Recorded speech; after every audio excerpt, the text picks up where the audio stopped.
Well, it's always a joy for me to come back to Oxford and to Blackfriars and to see brothers that I've gotten to know over the years. I seem to be able to think more clearly when I'm actually poor little brain isn't having to think in French all the time, so it's always a respite for me to come here and be renewed and see the brothers, pray in English, all of that. So thank you for the invitation.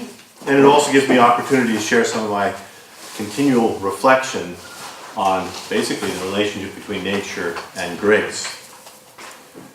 I'm not going to be able to get through all that I'd love to get through today, so I'm going to give you kind of a synopsis of some of the ideas that I'm cooking up. What is man that thou art mindful of him, and the Son of Man that thou dost care for him? In the summer of 1954, at the Dexter Avenue Baptist Church in Montgomery, Alabama, Martin Luther King Jr. preached a sermon that began with this biblical question. In the sermon, King develops a theme that had preoccupied him since his days in the seminary. He had even already, years before, scribbled the outline for the sermon on the front page of one of his textbooks, a book by Reinhold Niebuhr. After proclaiming the psalmist's question, King affirms that, quote, "This question is one of the most important questions facing any generation," adding that the whole political, social, and economic structure of any society is largely determined by its answer to this pressing question.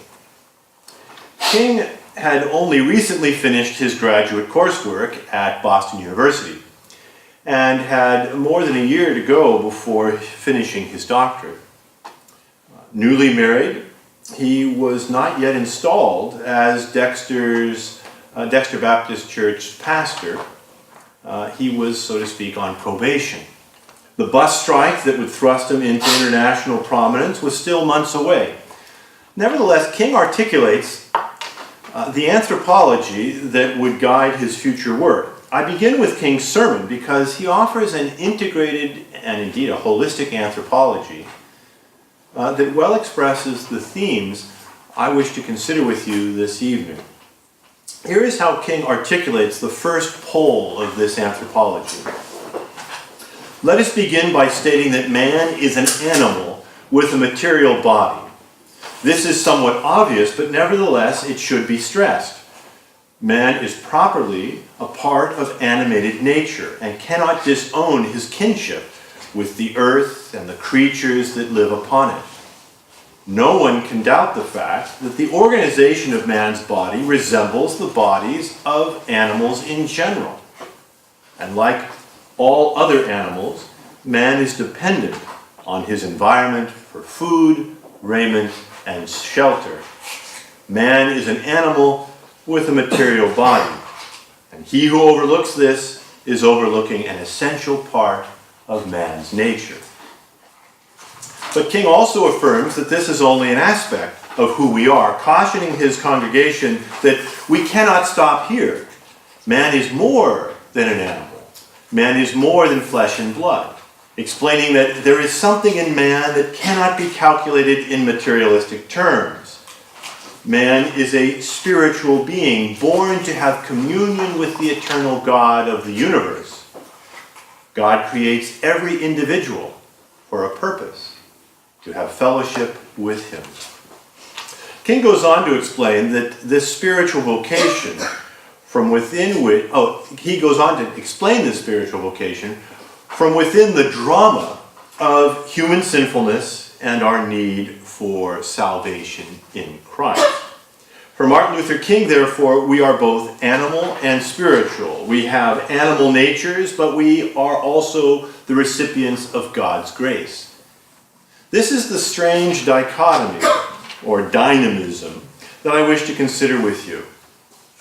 Recent scholarship in the sciences, as well as in philosophy, has deepened our understanding of our animality and of the implications of our animality for the moral life.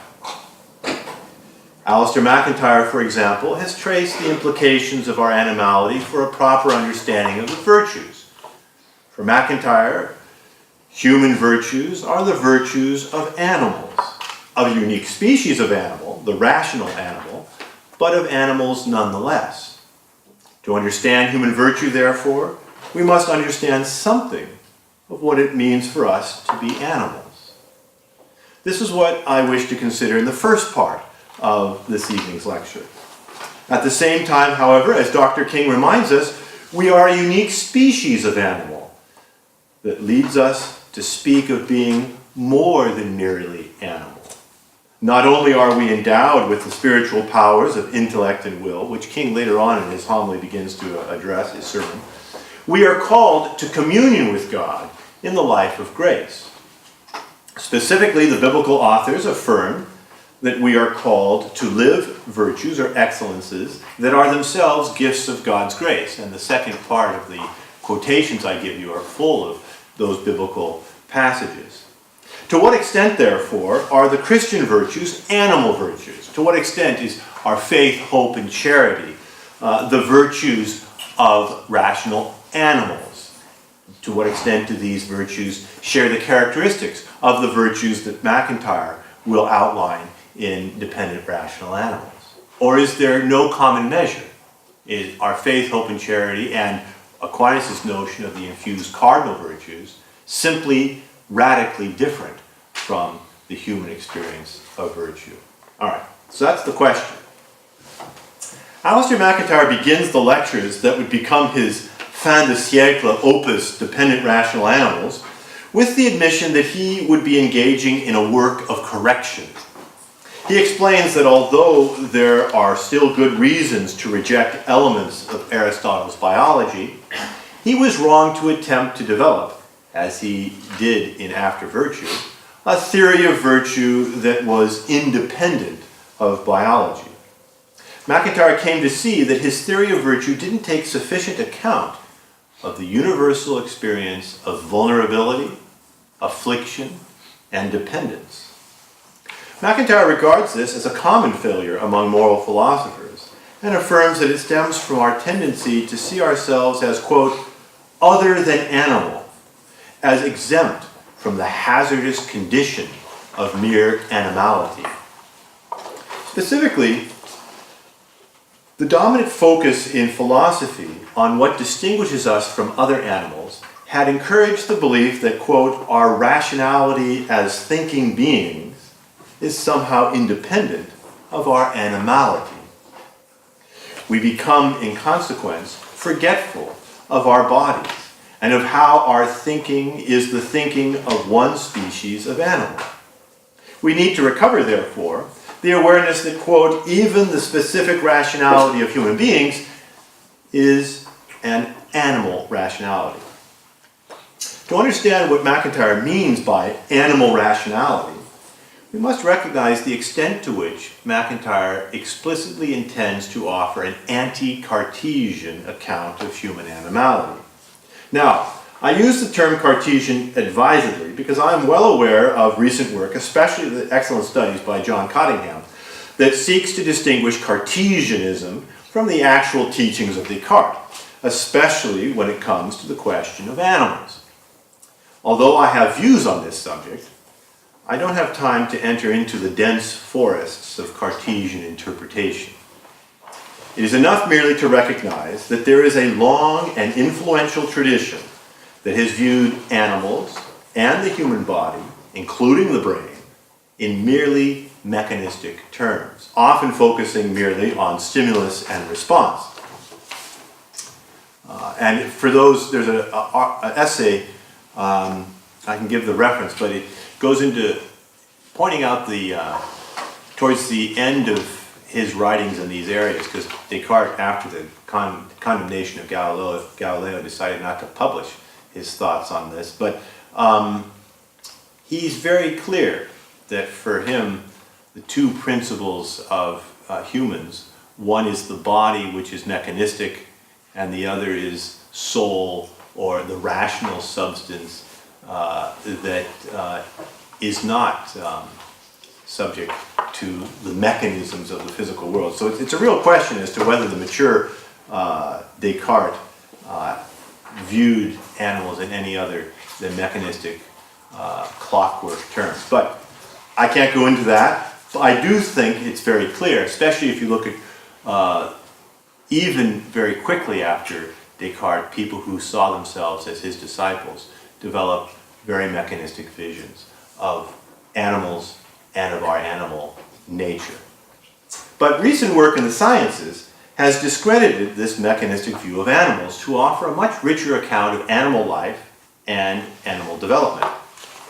MacIntyre draws selectively, but draws on this work, which he regards as confirming ancient insights recognized by Aristotle and Aquinas concerning animal capacities. For example, Thomas Aquinas recognizes that the higher animals, such as dogs and horses, wolves and sheep, have cognitive capacities as well as passions and desires, analogically, like our own. Their cognitive and appetitive capacities are not the same as ours, but they do analogously share features in common with our capacities. These animals have an estimative sense, analogous to the cogitative sense present in humans, that enable animals to make judgments based on their perceptions. Aquinas is willing to use the word judgment, and based on their perceptions and their instinctual desires and fears. These judgments are not rational judgments, but nonetheless have the character of a cognitive judgment. Moreover, just as there are principles and inclinations inscribed in these animal natures that provide the foundation of their judgments, desires, and actions, and order them toward the goods that constitute their flourishing, so too we humans have analogous principles and inclinations inscribed in our natures, our animal natures, that both order us to the goods that constitute our flourishing and provide the foundation of our reasoning and desires.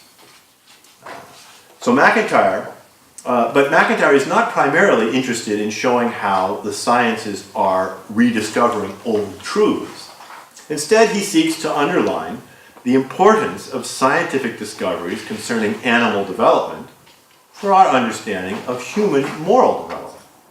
Specifically, MacIntyre holds that in order to learn to reason practically and to act according to this reasoning, which the acquisition of language makes possible, we must, in our childhoods, pass through pre-linguistic stages of animal development analogous to the stages of development that we observe in the other higher animals.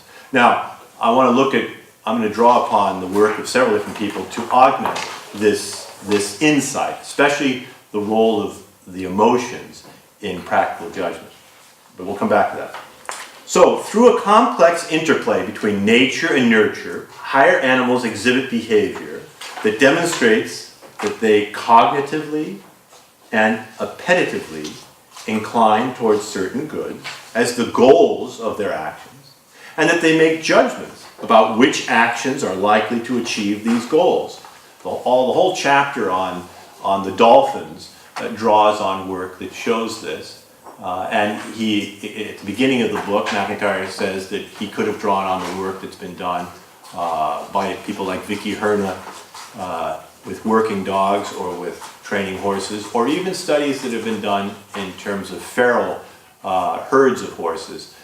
There are no truly wild horses, but there are feral horses that seem to act, as best we can discern, the way wild horses would have acted. So Mustangs, Brumbies.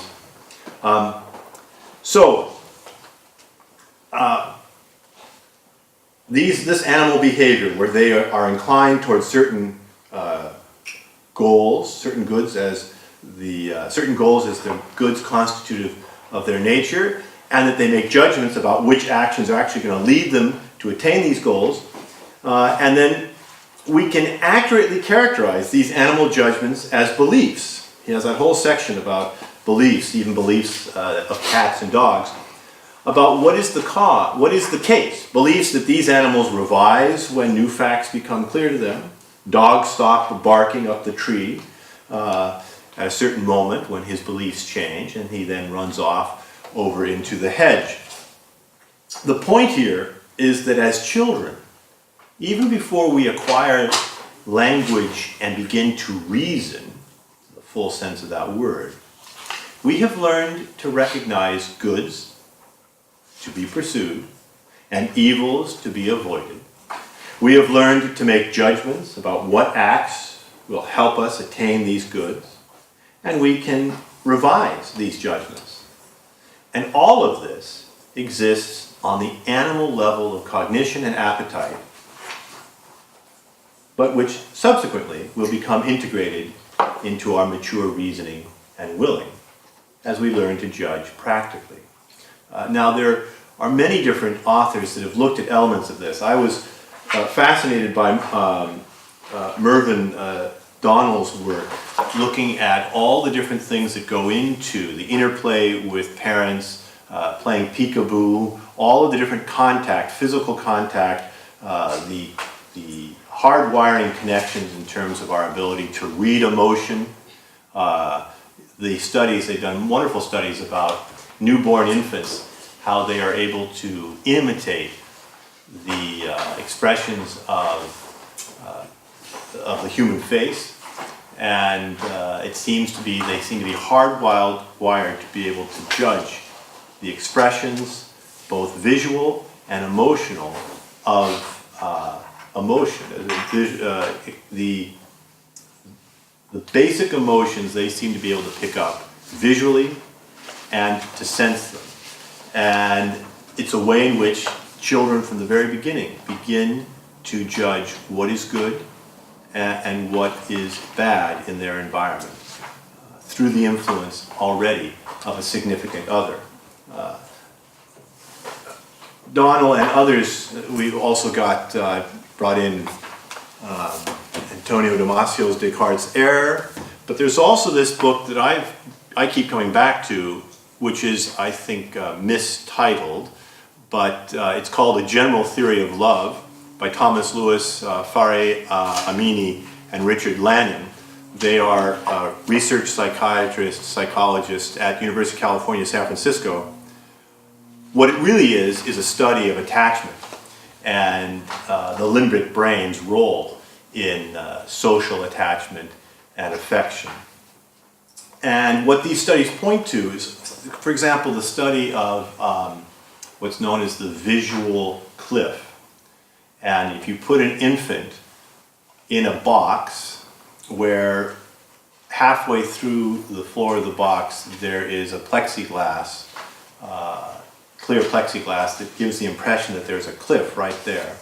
The floor and the bottom, it's all checkered so the child can pick up they do this with animals too, cats. Anyway, if the mother's on the other side and the mother's expression is neutral, the child will slowly crawl towards the mother, briefly hesitate at the cliff, but keep going. If the mother's expression is happy and encouraging, the infant will go all the way over to the mother without hesitation. If the mother is fearful in expression, the child will stop at the cliff, at the visual cliff, and if the mother has an angry expression, the child will actually back up away from the cliff. So at least a toddler that is learned to crawl is already learning to judge visually the expressions, and there's probably also emotional resonance going on with the significant other.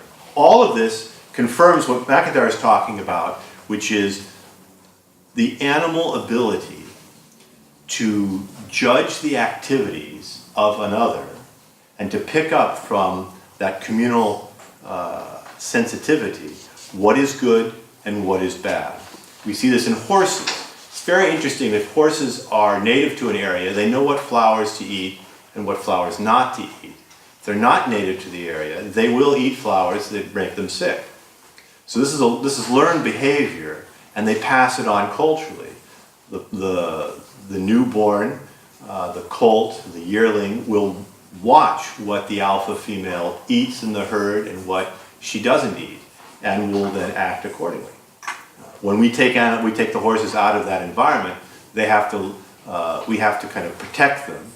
But in a feral herd in an environment, they learn in the environment and they pass that on to the rest of the herd. So this ability to pick up and to learn what is good and what is bad, and then to make judgments as to what actions are going to promote the goods that are integral to horse thriving or dolphin thriving, but also we, as the building blocks of practical reasoning, already engage in this. As McIntyre says, in order to evaluate our actions, we already have to have pre-linguistic reasons for acting. Okay, so we could go on and on. I give you several different quotations that I think are illustrative of what McIntyre is about here. For example, let's see what number this one is. Number 8. Our whole initial bodily comportment towards the world is originally an animal comportment. When, through having become language users, we, under the guidance of parents and others, construe that comportment, restructure that comportment, elaborate, and in new ways correct our beliefs and redirect our activities, we never make ourselves independent of our animal nature and inheritance. So that foundation, and we can get it right or we can get it wrong. The next quotation here from McIntyre also gets us into this. Humans have animal identities and animal histories. Human beings are able, on occasion, to ignore or to conceal from themselves this fact, perhaps by thinking of themselves instead as Lockean persons or as Cartesian minds or even as Platonic souls. But they also have the possibility of understanding their animal identity through time, from conception to death, and with it their need at different past and future stages of life to give and receive care. Now, what the acquisition of language then goes on to enable us to do is to reflect back on our actions and to judge them in the larger context of our life. That's the passage into being full practical reasoners, into adulthood. So, the ability to judge our judgments, Aquinas talks about this. This is unique to the intellect, and for students of the later Wittgenstein, it's unique to those who are able to acquire the full use of language.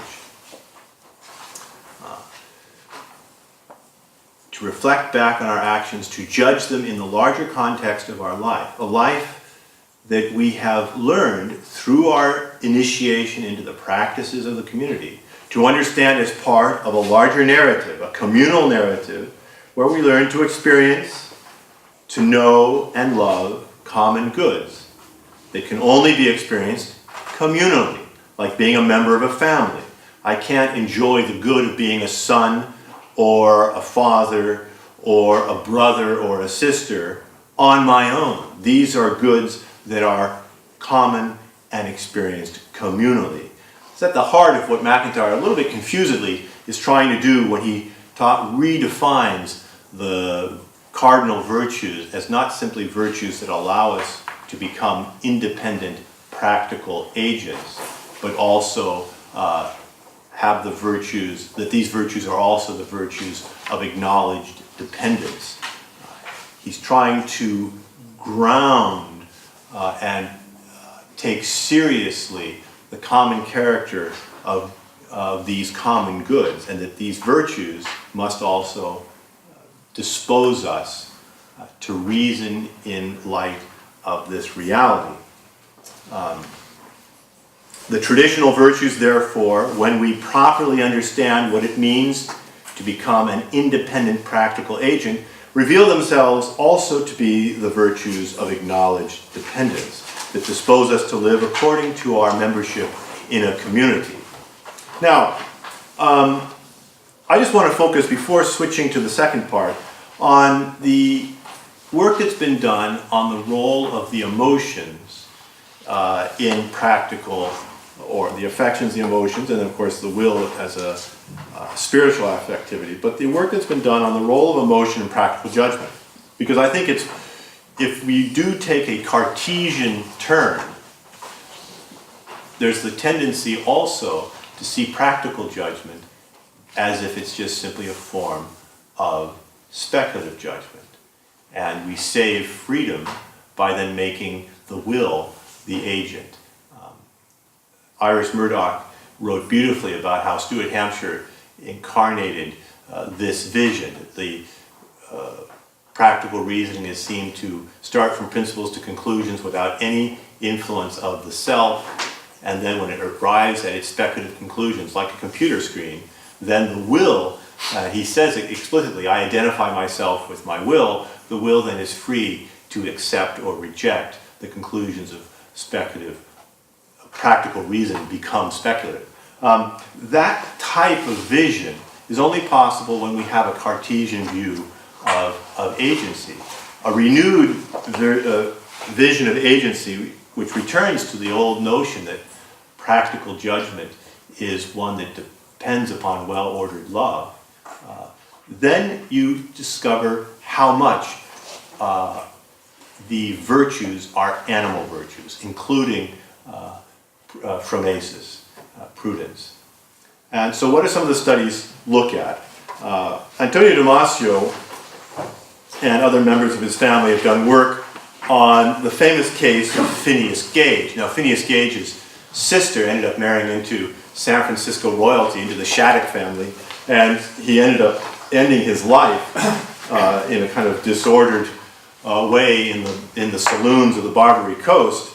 But Phineas didn't start out that way. Phineas started out being an expert leader of Gandhi dancers. I don't know if that expression is used on this side of the Atlantic, but the Gandhi dancers are the people who are the railroad crews, who are making the railroads. And one of the things that they had to do as they're making all these miles of railroad is they also had to explode out tunnels. And Phineas Gage was an expert at leading these crews. And one of the things you have to do is you bore into the mountain, and then you have to put exactly the right order, the charge and all the other things that you put in there, and then you pack it down with an iron bar that is exactly the right aperture of the hole you've drilled. And they made a mistake at one day, and so that when he packed it, it exploded, and it went right through here and through cutting the optic nerve of his left eye and out the top of his head.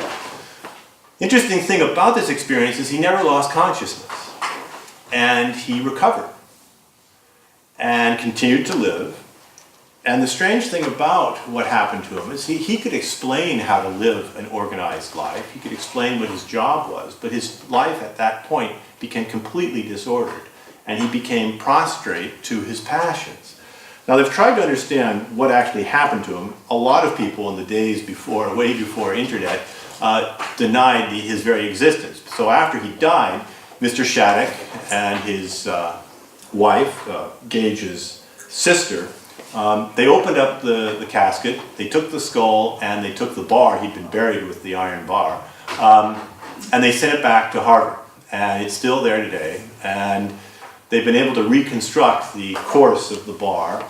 But the theory is now that the reason he lost his ability to reason practically, and it's a theory that not everyone agrees with, but is that he lost his ability, he lost his emotional memory. And where we learn to respond to our environment is through the emotional memory that we begin to lay down from the very beginning of our lives. And when that input is no longer there, we no longer know how to make correct judgments about our environment. And this is confirmed by this team at University of San Francisco. And I just gave you a little summation, number 10 here.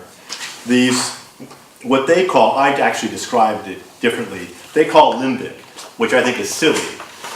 Limbic is just a kind of mystification word about the region of the brain, according to one theory of the brain. But really what they're talking about is emotional resonance, emotional regulation, and emotional revision. They'll describe it as limbic resonance, limbic regulation, and limbic revision.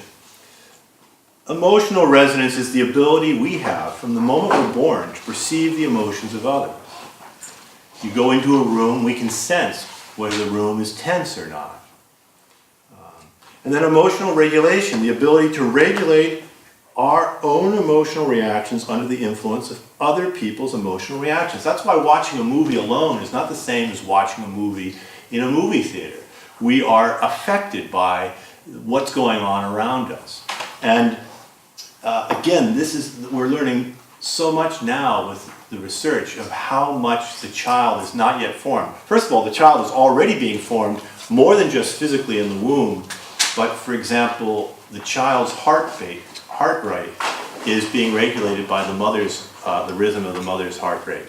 And then after birth, the child's ability to breathe and the rhythm of breathing is also regulated by the significant other near them. They start to regulate their breathing according to the breathing of the other. If you put a child near an adult when they are going to sleep, the infant will turn towards the other person who's breathing in the room and regulate their breathing according to the breathing of the significant other. If that's true for these vital functions of heart rate and breathing, it's also true with regard to emotional reactions, already from the womb, but especially at birth. Reading the emotions of others, not only visually, but also emotionally, sensitive to what the others are experiencing. That begins to map our own reactions to our environment. We do this, dolphins do it, horses do it in spades. Any animal that's a prey animal, they are hypersensitive to the emotions of others and learn the reactions of others. This is, if we're going to have a proper, therefore, renewed understanding of practical judgment, we have to have a renewed understanding of the emotions' role and emotional memory experience in making a judgment. And it doesn't always go right? For example, I remember I got sick at a party. I had the flu, but I got sick right at the time when I had just had a certain type of cookie. And now, if I see that cookie, I feel ill, even though it has nothing to do with that cookie. But the emotional connection was made at a very early age in my life, and it just stays there. Now, the nice thing is, the third part, emotional revision. And this is, I think, also key. It's the ability to change one's learned emotional reaction, change the objects of our attraction through the love and friendship of others.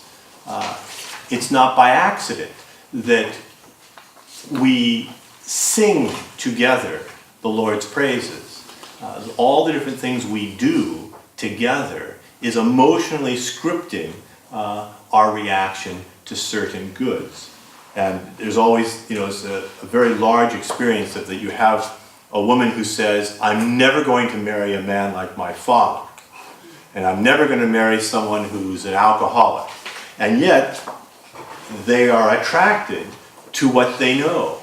And they end up marrying someone like their father. Or even if the person isn't an alcoholic yet, they end up marrying someone who's disposed to become an alcoholic.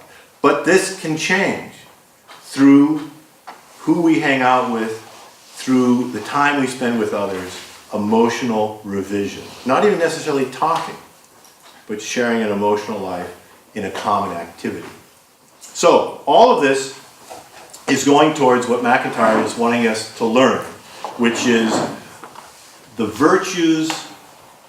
If we're going to renew our understanding of virtues, we have to renew our understanding of what it means for them to be animal virtues. And therefore he lays out a whole program of life. And I think a lot of his work continues to go in that direction. Now this all sounds wonderful, but it has some implications for a Christian vision.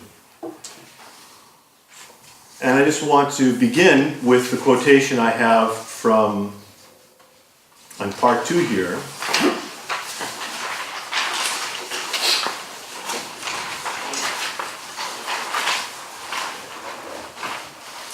Now we have received, this is the first one, not the spirit of the world, but the spirit which is of God, that we might know the things that are freely given to us of God, which things also we speak, not in the words which man's wisdom teaches, but which the Holy Ghost teacheth, comparing spiritual things with spiritual.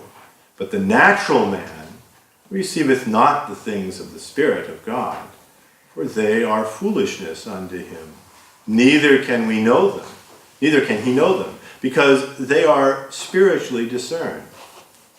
But he that is spiritual judgeth all things, yet he himself is judged of no man. For who hath known the mind of the Lord, that he may instruct him? But we have the mind of Christ. So Paul puts in place here a contrast between natural man, psychike, what is of the soul, and spiritual man, what is pneumatikos. And that should raise alarm in us as to what is the relationship, if he's putting this dichotomy here, between what is of the soul, what is animal, and what is spiritual, what is of the pneuma. And then there's the other contrast that Paul sets forth. Though our outward man perish, yet the inward man is renewed day by day. For our light affliction, which is but for a moment, worketh for us a far more exceeding and eternal weight of glory. While we look not at the things which are seen, but at the things which are not seen. For the things which are seen are temporal, but the things which are not seen are eternal. So we have the contrast between soul and spirit, and we have the contrast between the visual and the invisible, and we have the contrast in that same visible and invisible between inner and outer. This seems to also make it problematic simply to celebrate MacIntyre's vision of a renewed moral psychology. So how to understand this?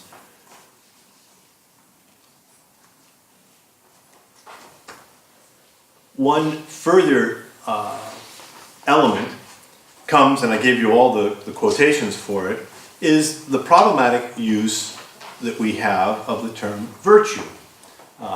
We get arete, the Greek, or virtus, which is the traditional translation of arete by those Roman thinkers who had to find a way to translate Greek thought, people like Cicero and others.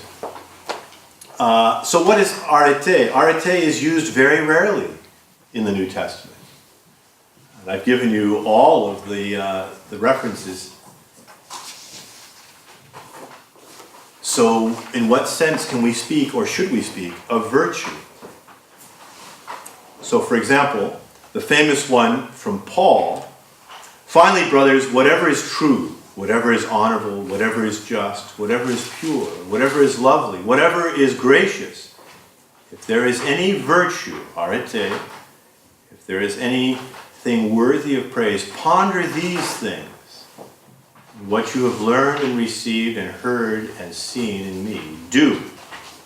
The God of peace will be with you.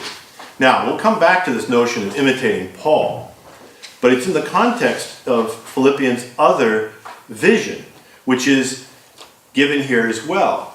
The kenosis, the self-emptying of Christ, and the idea that power comes from God. God is at work in them, both to will and to do. For me, life is Christ, and death is gain. I can do all things in him who strengthens me. And this description of our participation in this Christ who does what?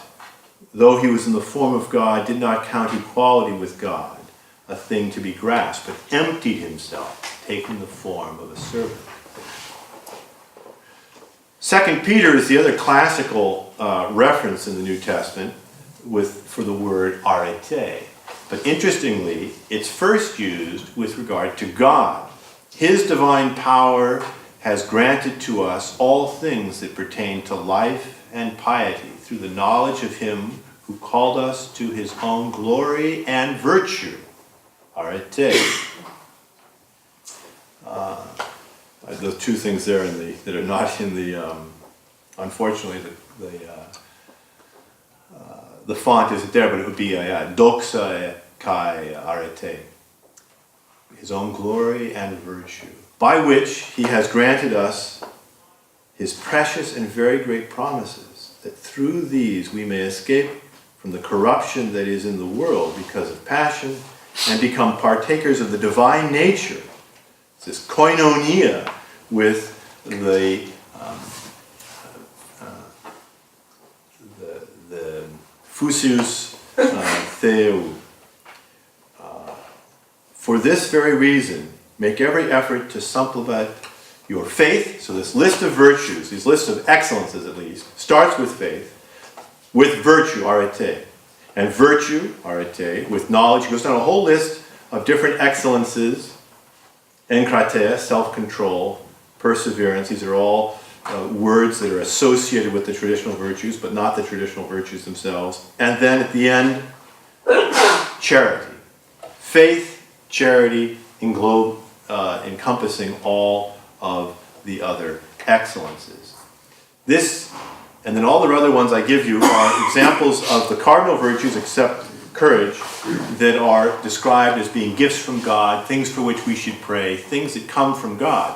So then, the question is now acutely posed. What is the relationship between faith, hope, and charity, between these excellences, even the ones that are described as being analogous to the Greek ones, but that are given to us from God? What is the relationship between these grace excellences and this account of the virtues as animal virtues with which we started? First thing I want to do before entering into a full answer to that question is to see the way in which MacIntyre's dependent rational animals can be viewed as a retelling of the natural law tradition. Human flourishing that we're able to identify fairly easily what constitutes flourishing for a herd of dolphins. We're fairly good at seeing how they learn to identify the goods internal to the practices of dolphin life. We are very good at showing the ways in which they can revise their own judgments as to which actions are going to promote their flourishing. We're pretty good at analyzing how they get it right, how they get it wrong. So we're pretty good at that. But we seem to lose focus when we get to human beings. We are alienated from these goods that are internal to the practices of human thriving. What all this reminds me of is this little book, which was actually a series of lectures. I can't believe that this is just sitting over to this first edition, which is The Abolition of Man, or Reflections on the Education with Special Reference to the Teaching of English in the Upper Forms of Schools by C.S. Lewis. It's the Riddle Lectures that he gave in 1943 up in Durham and Newcastle. And what does he do here? He completely demolishes a book that's being used in the upper forms that calls into question our ability to make judgments about goods that are objectively good as constitutive of thriving. So they say when someone says that sunset is sublime, they're not really saying anything about the sunset. They're just saying something about their emotions concerning the sunset. And he then spells out all the different ways in which the authors of these two authors of the book, destroy people's ability to see goods as objective and ordered to our thriving.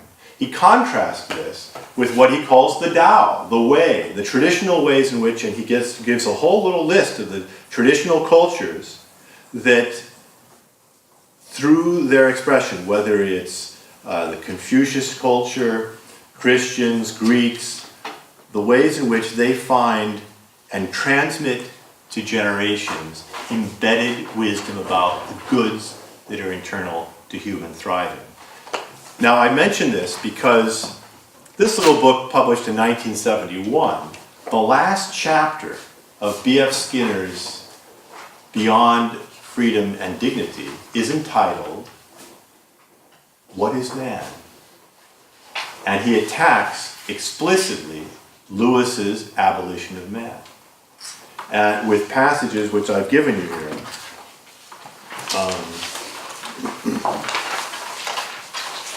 It's the end of part 1.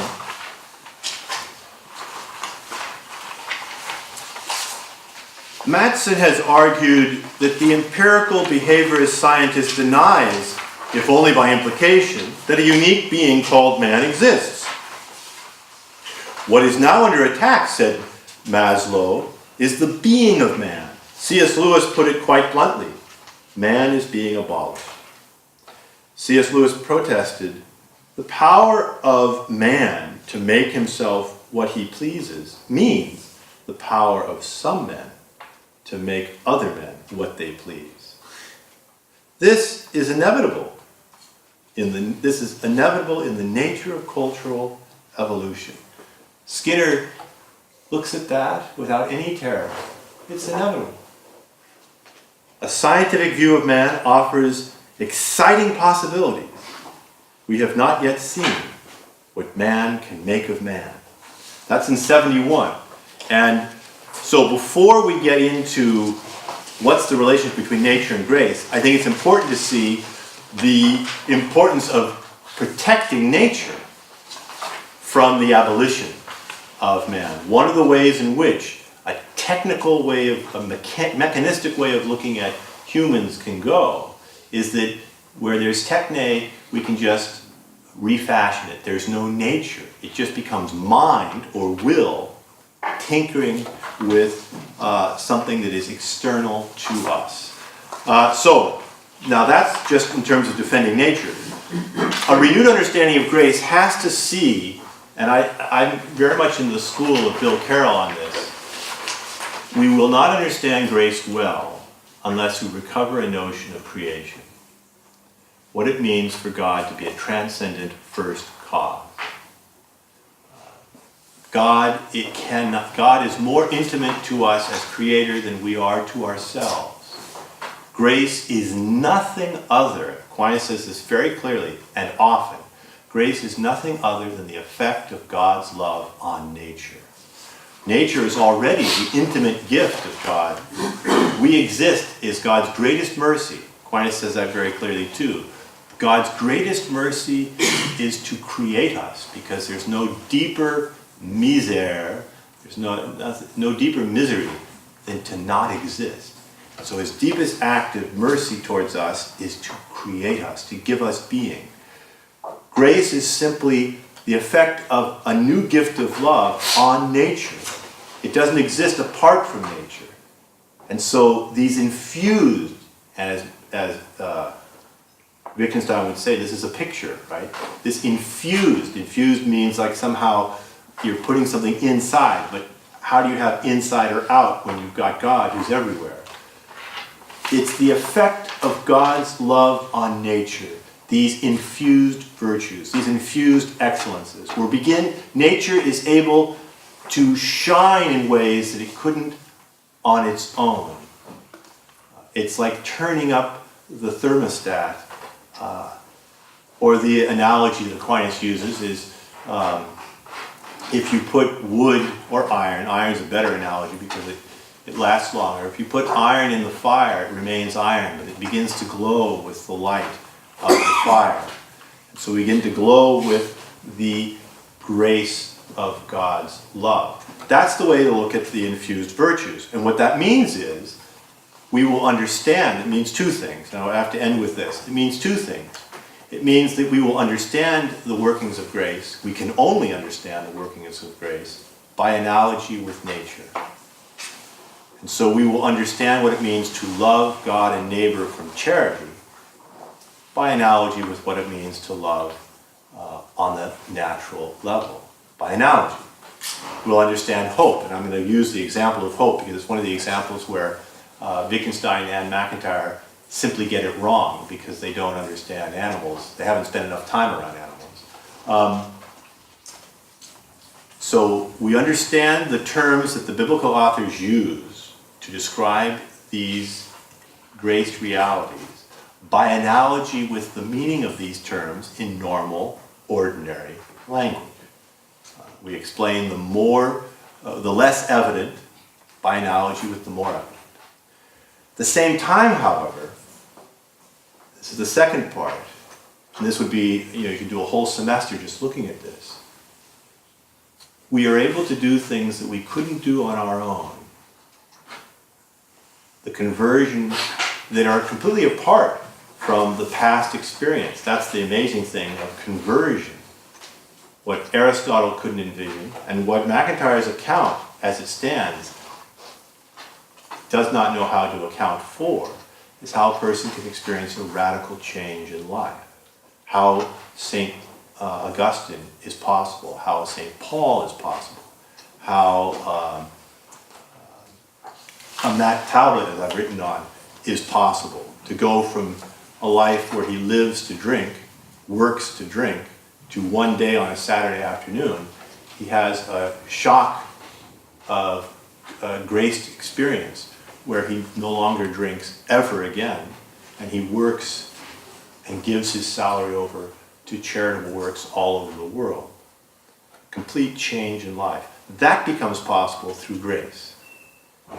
But it then means that the experiences that the research is developing, the experiences that MacIntyre and these other researchers point to, they can sustain and be drawn into the life of grace.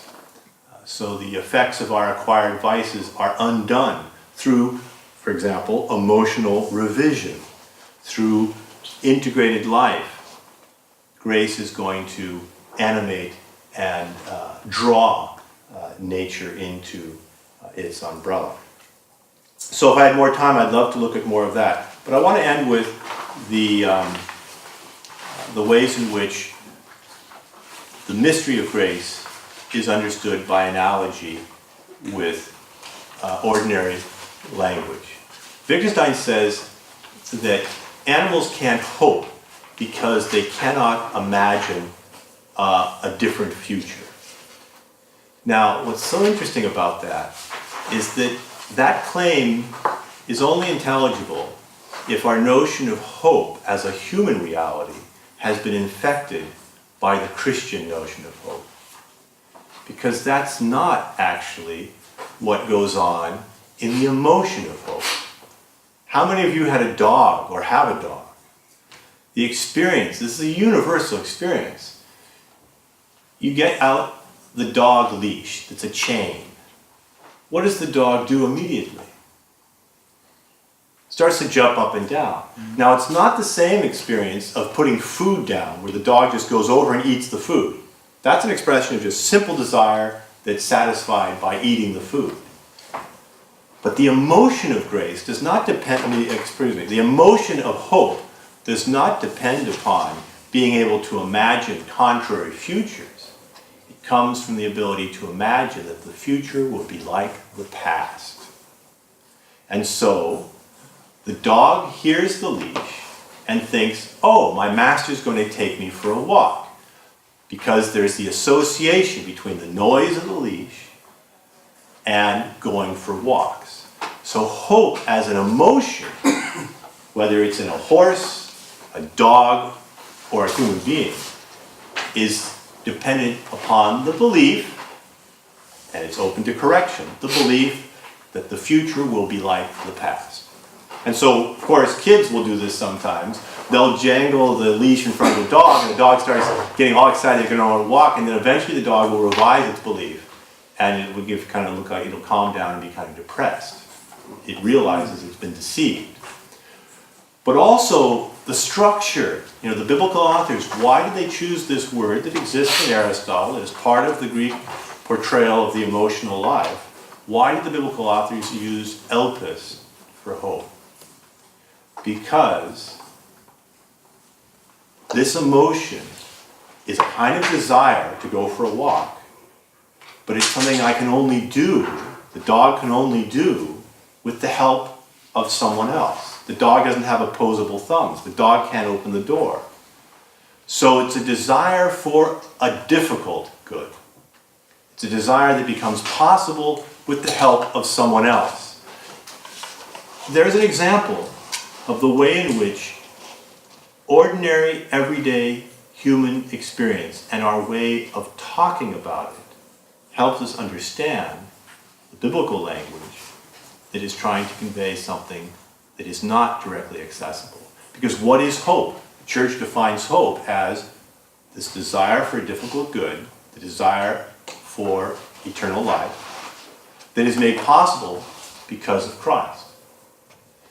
Exactly parallel to the dog's desire and jumping up hopefulness to go for a walk when the dog hears the leash. All throughout, therefore, the Christian life becomes, if it's faithful to being an animal life, the occasion to discover the riches of the biblical message. And I'll end with this. Every time, it's absolutely fascinating, every time that Shakespeare thinks his characters are losing touch with reality, he sends them out into nature, he sends them into the forest, he sends them into the greenery, where they are put in contact once again with a concrete reality. There are a couple different examples, but this is picked up by Orwell. When Corin, you remember in As You Like It, they're out in the forests of Arden, the Ardennes, kind of, I think, a play on words there. They're out there in the forest of Arden, and they bump into Corin, the fool bumps into the shepherd, and what is the conversation? Do you remember? Do you have any philosophy in you? And Corin responds with truisms. The property of rain is to wet and fire to burn, and that a great cause of night is lack of the sun. Now, this traditionally produces great comic effect, but it is nonetheless true that many of us have had to rediscover these truths, and therefore living the type of life that MacIntyre is suggesting, where we rediscover and live according to the implications that human virtues are animal virtues, this type of renewed contact with the natural world, renewed contact with activities with other animals and ourselves as animals, will help us rediscover very prosaic truths. And Orwell picked this up immediately, because what does Orwell do in 1984? The obvious, the silly, I'm quoting Orwell's protagonist here, the obvious, the silly, and the true had to be defended. Truisms are true, hold on to that. The solid world exists, its laws do not change. Stones are hard, water is wet, objects unsupported fall towards the earth's center. Freedom is the freedom to say that 2 + 2 makes 4. If that is granted, all else follows. But it also becomes the place where grace can work. That is, if we rediscover truisms, like stones are hard, water is wet, fire burns, that the forests of Arden are also the forests where the Spirit dwells and can help us rediscover the meaning of terms such as love, hope, faith. Thank you very much.